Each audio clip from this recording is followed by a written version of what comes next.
জুবিন দা মোক বুজিবলৈ একো নাই মই পানীৰ নিচিনা খালি মই শ্বেপ সলাই থাকোঁ পানীটো যেনেকৈ গিলাচত দিলে সি গিলাচৰ শ্বেপ লয় বাতিত দিলে সি বাতিৰ শ্বেপ ল'ব যদি টেবুলখন ঢালি দিয়ে টেবুলৰ শ্বেপটো লৈ লয় so' I am like water এইটো মই কোৱা কথা নহয় এইটো ব্ৰুচলিয়ে কৈছিলে be water my friend be like water ব্ৰুচলিয়ে চব মানুহক কৈছিলে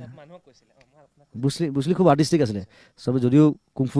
কুংফুৰ কাৰণে জানে ব্ৰুচলিক কিন্তু ব্ৰুচলিৰ বিষয়ে যদি পঢ়ে তেওঁৰ বিষয়ে যদি চৰ্চা কৰে হি ৱাজ এ ফিলচফাৰ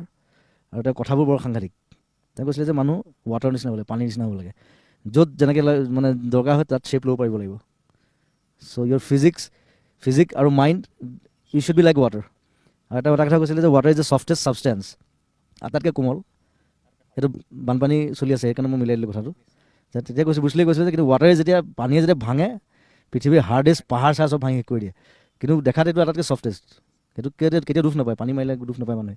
কিন্তু যেতিয়া সি মাৰে গোটেই চব ভাঙি দিব পাৰে যিমান ডাঙৰ এভাৰেষ্টটো ভাঙি দিব পানী